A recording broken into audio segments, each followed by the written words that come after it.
Hello, this is Mark. Welcome to the Interview Show with Mark Bazer podcast.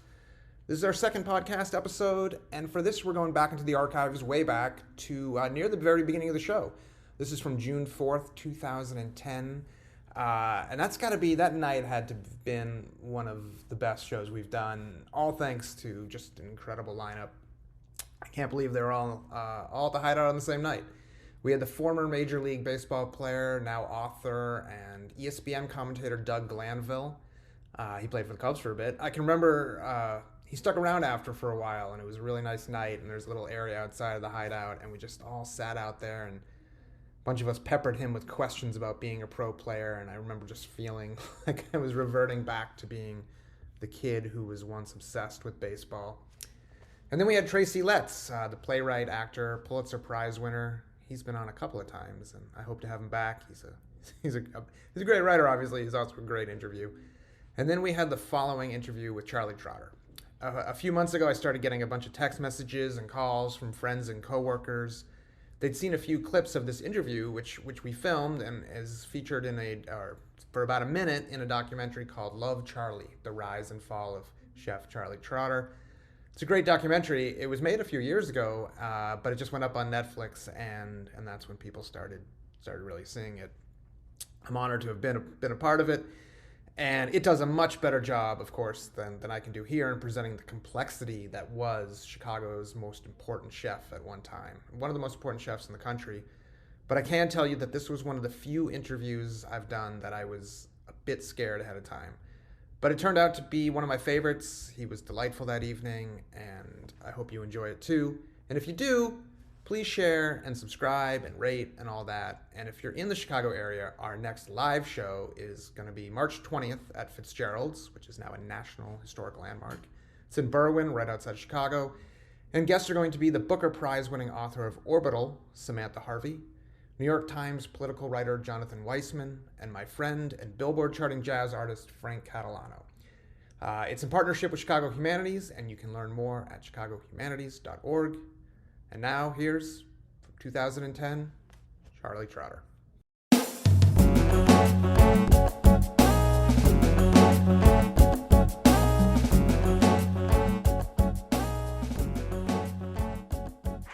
So, you arrived a little late, and usually we give out drink tickets that are good for 2 Pabst. So okay. I'll take them both right now. They can bring them up. You don't have that down in the wine cellar. We have everything. We have everything imaginable. There's no such thing as the word no. That's Charlie true. Trotter. So I heard that if somebody said, or way back, somebody said, I want chicken, and you didn't have chicken, and you would go out to another restaurant and get the chicken. We would first we persuade or attempt to persuade the guest to possibly go for poussin or baby pheasant, organic pheasant, and assuring them that that's kind of like chicken. And if they still say, no, I really want to have chicken, we say, no problem. And we send someone down the alleyway to, they don't know that we don't have chicken actually in the restaurant. We always say yes, and send them down the alleyway to the Cafe Babariba. We borrow a chicken, we bring it back, we rub it with olive oil and coarse sea salt and carefully remove skin and put slices of truffles under the skin and then truss it back up and brown it and slowly roast it and baste it and then we bring it up and cut it up for them, and it costs like $125, but chicken it is. So what if they ask for nuggets? That can be done too, but that's even more expensive. So I wanted to start with when we sat down, I asked some very simplistic question to our server who was absolutely fantastic, and I said something like, what's the seasonal foods now? And she said, and I thought this was very interesting, that you don't think in 4 seasons, that you think in 52 seasons or even more seasons. Well, that's true, and I've always thought that the easy way to look at the 4 distinct seasons, but really things come in and out of season weekly. So there are literally 52 mini seasons that make up the calendar. I mean, something might last for 4 weeks or 2 months, but here come the fava beans, and here comes the rhubarb, and here come the shad with the shad roe, and here comes organic peas, and here come pears and peaches, and on and on. So it just keeps going around the calendar. So it's more of a microcosm of how the thing might work. What is, like, right now, what are you What are you excited about this week? Well, this is a great time of year to eat because you've got sort of the end of what's represents spring. So rabbit is incredible, and sweet peas, and the end of rhubarb, and the end of tiny little bay scallops. But it's the beginning of peaches. This time of the year, peaches are not quite as succulent, but they've got this different kind of acidic element to them, and then the beginning of the berry season. So we're seeing the first strawberries. So it's sort of a transitional kind of week here with a lot of herbs and different things like that. So I wanted to, I guess, go back to the beginning, and I found a funny, or I thought it was kind of funny, quote from a Chicago Tribune writer when you opened in '87, and he wrote that Trotter's, quote, marks the long-awaited return of civility to the Chicago dining scene. And I didn't live here then, and I was at Houlihan's at the time. But what does he... I remember you from that. But what does he mean by civility? I mean, there weren't food fights at restaurants at the time. I didn't write that, and I've done my best to not necessarily create civility. I'm not sure what that meant, but we tried to do something that was refined, but not in the French genre of things. We wanted to do something that was a little bit more borrowing from Asia and distinctly American, but still with an element of refinement. So maybe that's what they meant. But a couple years after that, I was voted the second meanest person in the city of Chicago. I know. When I read that, I said, I got to cancel this interview. So I'm not sure about what the civility thing means. Who was number one? Was Michael Jordan, and who's no longer here, so that so by it default, seems like I would be number one. So.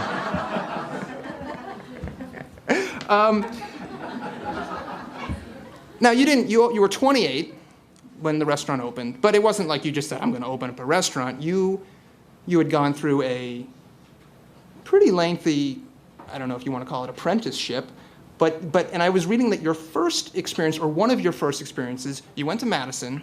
You didn't come from a food family. You were a poli-sci major. I'm just going to list a bunch of facts about you for the next 10 minutes. A roommate of yours was very into food, and that kind of got you into it. And then you got a job as a waiter at a restaurant. And is this true? You had to dress up like a monk? That is true, but it gets better than that. I'm gonna back you up further because I had a job when I was 16 at a place in Wilmette at the Plaza del Lago, if you're familiar with that. And this will date you if you remember this place, not this specific outlet, but the whole chain of these places. Then you know you're old. But it was called the Ground Round. I love the Ground Round. And. So I'm 16 years old. I get a job there as a busboy, and had with no intention of ever, not thinking I'm going to get into this line of work or anything like that.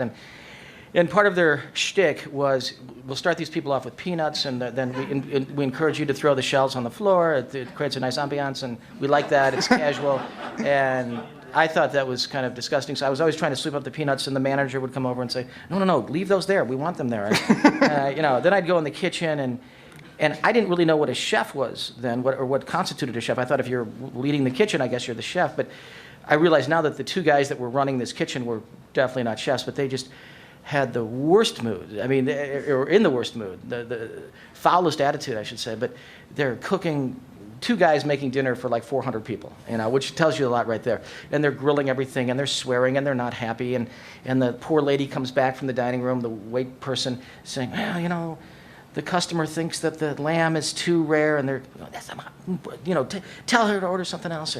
And I'm watching these guys going, this isn't very hard to have a good attitude about service. I mean, these people are working really hard, and you can make this right easily. And so even back then, I realized that this is an interesting game of chess that you play with the clients and the service team, the culinary team, the whole thing. I'm going to fast forward just a couple of years. And in college, I took a semester off, and before I worked at the monastery in Madison, Wisconsin, dressed like a monk with a rope belt and a long robe with a hood. I can outdo that. I worked at a place called James Tavern up in Northbrook Court, and it was we dressed like we were right off the Mayflower with poofy pants and buckle shoes and these things. And for a while, I worked in these kind of theme type operations. So maybe that's the return to civility. But I got to tell you maybe I got to tell you my main philosophy. I've learned after all these years is if it weren't for the customers and if it weren't for the employees, the restaurant business would be easily the greatest business in the world.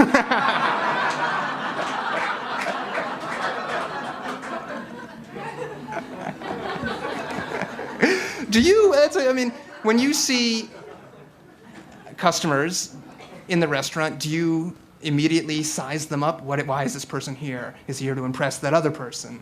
Is he here for an anniversary? Well, I got to be honest. We actually don't use the C word. We don't use the customer word. We use the word guest or patron, and we don't use the employee word either. We use the word team member or family member. But no, you can size people up. You can figure out what's going on with. Well, at a place like Trotter's, we have a lot of people celebrating very special occasions. It could be the big birthday or the big anniversary, or it could be a business dinner, or you get the ultra foodie type.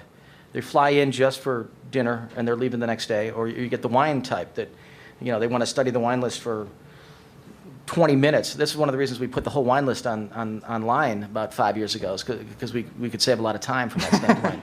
But you're figuring out what the guest needs before they even have a chance to ask for it. And it's a combination of, the old adage that the customer is always right.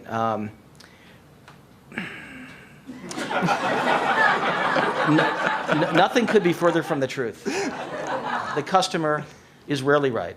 And that is why you must seize control of the circumstances and dominate every last detail to guarantee that they're going to have a far better time than they ever would have had they tried to control it themselves. But the art of that is making sure that they think they're in control. Mm-hmm. You have likened it to, you don't tell the person playing or conducting the symphony, well, I want you to play this part now and then that part later. Well, our situation is, for those of you that have not been at Trotter's, it's sort of the Henry Ford school of thought, which is, you can have any color car you want as long as it's black. Well, you can dine any way you want to at Trotter's as long as we tell you what you're going to have. So we drive the train, but presumably we know what we're doing. And so if you're having a tasting menu that's made up of anywhere from 8 to 18 courses and small little things, organic product mainly, virtually no cream or butter, very light Asian overtones to things, very wine-friendly food. Trust us. I used to always make the offer, and people would say in the beginning, because we were one of the, I think maybe the first restaurant, possibly in the U.S., that offered strictly tasting or degustation style dining back in 1987, and that was it. You're going to have this thing. You don't have choices. This is the menu, or you can have the vegetable menu, or you can have the red wine. All red wine menu or the seafood menu, whatever. But you pick the menu and that you're on for the ride. You're getting on the train and you're going for it. And in the beginning, a lot of people didn't grasp that, and they would say, "Well, I don't know. I don't really want to eat that much food." But no, sir, the portions are quite small, and it'll be the right amount of food by the time you're done. And we had to do a lot of talking people into things. Well, what are sweetbreads, or what is this thing? I don't want that. Tripe and a ravioli with skate wing. That sounds too weird. So I used to make the offer all the time. The offer was, if this is not the finest meal you've ever had, there's no check. Not only is there no check, but you'll be given a Charlie Trotter's gold card, which will entitle you to eat here whenever you want, forever, with as many people as you want. So, How come I didn't get that offer the other night? However, if it is the finest meal you've ever had, then you must shut up and offer your praise. So, well, we had a little more swagger then, I guess you could say. Well, you say that, but you do. There's a vegetable menu, a vegetarian menu, and sure. then there's the grand menu. Well, and you allow people to. You have choice. I mean, you can say, well, I like this grand menu, but I really don't like pigeon. Oh, and then the server will offer a half a dozen options to substitute for the pigeon course, or which was great, by the way. Well, thank you. Yeah. I had the pigeon course. First time I've ever had pigeon. It's great. I brought my own butter. That's one of the local. No, listen, it's one of the local products that we use. I mean, literally, I'm talking about right from the city. I thought I recognized him. So the restaurant will be coming up on, well, it's nearing its 25th anniversary. Around the corner. If you were to look back at the beginning and now, would you say a lot has changed at Trotters? What would you point to that has changed? Well, a lot has changed in terms. We live in a great time for dining out because back when we opened in 1987, there were 4 or 5 big name restaurants, and then there was another tier of really good restaurants, but not trying to aspire to the sort of 4-star level. Then there was another tier, but people really, it was a big deal to go to La Francais or to go to La Perroquet or go to one of these fancy places. And I remember even growing up, when we would go to an Italian restaurant, you either ordered spaghetti and meatballs or lasagna. I never went to a Japanese restaurant until I was 22 years old. And now people are so food savvy and so sophisticated. They can go to an Italian restaurant and order pasta by its name in 8 different types of pasta. They can go to a Japanese restaurant and order sushi in its Japanese name. And they watch food TV shows, and they read cooking magazines. They have cookbook collections. They put on these big productions, weekends sometimes, cooking for friends. So it's a very, very savvy and sophisticated clientele. But it's no longer just saying, well, I'm either going to go to the Everest Room, or I'm going to go to Trotters, or I'm going to go to La France. It's saying, well, you know, we could go to Publican, or we could go here, or we could go to Japanese or Sushi Samba, or we could. And so people look across a whole strata of possibility, and it's great to be a consumer these days, because the food is great at all levels, high quality. I mean, I used to take a lot of driving trips across the country, and between Chicago and Denver, there would be nowhere to eat. Now you can stop in Davenport, Iowa, and go to a P.F. Chang's and get pretty high quality seared raw tuna in a salad. I mean, in sort of a chain type restaurant. So good eating is everywhere. What's changed regarding Trotters, though, is it's a continuous sort of work in progress. We've always tried to I liken it to like just polishing a little gem, if you will, and then trying to make it better and better and better. But it's a perpetual work in progress. About 10 years ago, you created a mini stir, maybe a big stir, when you had told an interviewer that you were hanging it up, or you were thinking of hanging it up, because you felt that that you had spent so much time and you had devoted so much of your life to it that you kind of felt a void, an intellectual void. You hadn't read a lot of books, and you said something to the effect of, if I reach the age of 50 and I still have that void, I'll feel bad.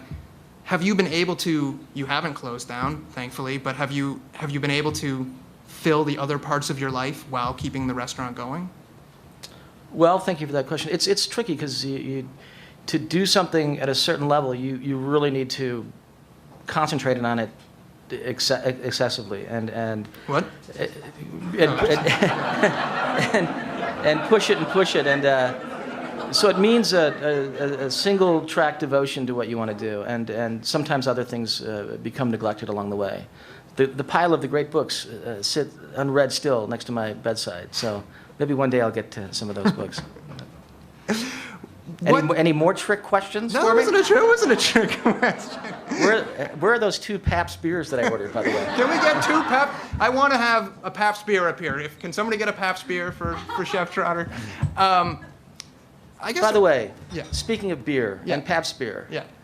unbeknownst to most of the world, at one point, I think I was 13 or 14 years old, I had one of the largest beer can collections in the Midwest. And I had these old Pabst beer cans, the type, the cone top types. I had a friend, and he and I would go to junkyards and recycle centers and just a lot of places, and we rounded up thousands of amazing beer cans. It was a major part of my life for about a year. That's so funny because I Now, don't say anything about that outside of this room, because I have a certain image to... It's going to be posted on the internet. Oh. All right. We can take that out. We can say you were that, collecting please. organic squab. We can have somebody overlay that.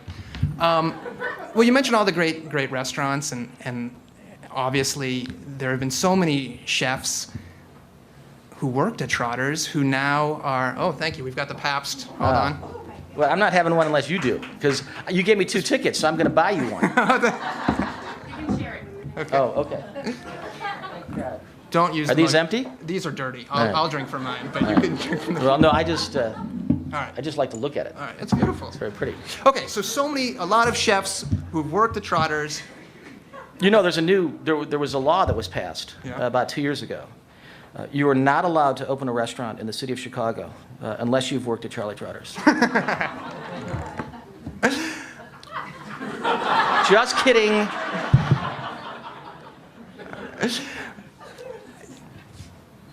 The question is, you demand... Anybody out there? You demand you say two things. You say, on the one hand, I want to hire somebody who is ambitious and who has the desire to really go out and do that kind of thing. Did you used to work for me or something? Or No, I just no. spent a few days. No. But I'm thinking that you know enough about me. Yeah. I don't really even need to be here. You could do this. I said that in a complimentary way because I take it as a compliment. No, because And next time I will do that.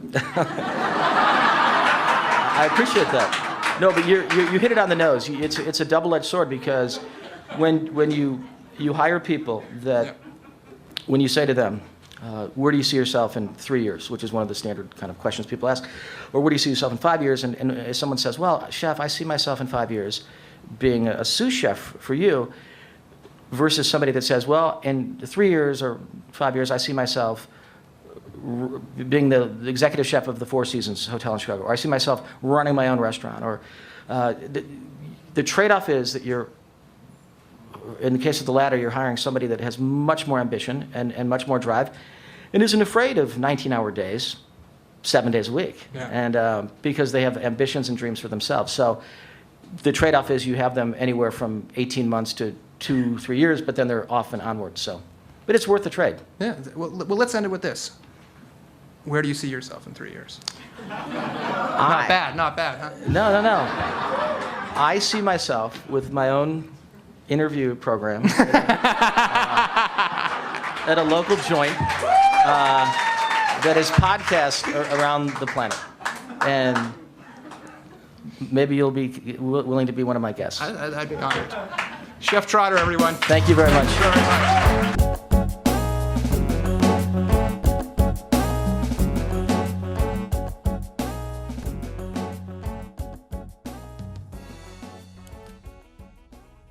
And that was Charlie Trotter, the late Charlie Trotter. That was a real privilege to do that. I had a great time that night. Got to admit, it's a little hard listening to an interview you did from 15 years ago. A few things I would have done differently, but overall, again, it was a great night. I'll never forget it. Thank you so much for listening. Thanks to the people who helped put this together. I believe Ben Chandler, our producer, was filming that night. Thank the Hideout and everybody there as usual. And if you like it, subscribe, listen, share. I'd really appreciate it. And we're back again at that live show in about a month and a half. March 20th at Fitzgerald's, which is in Berwyn, just right over the way from Chicago. We've got the novelist Samantha Harvey, New York Times political writer Jonathan Weissman, a lot to talk about there, of course, and Frank Catalano, my friend, and just one of the best jazz saxophonists around, performing with his quartet. He's going to perform during the show and then a set afterwards. So hope to see you there. You can find out more at the Fitzgerald's website or at the Chicago Humanities website, who we're doing the show in partner with. Okay, thank you again, and have a great one.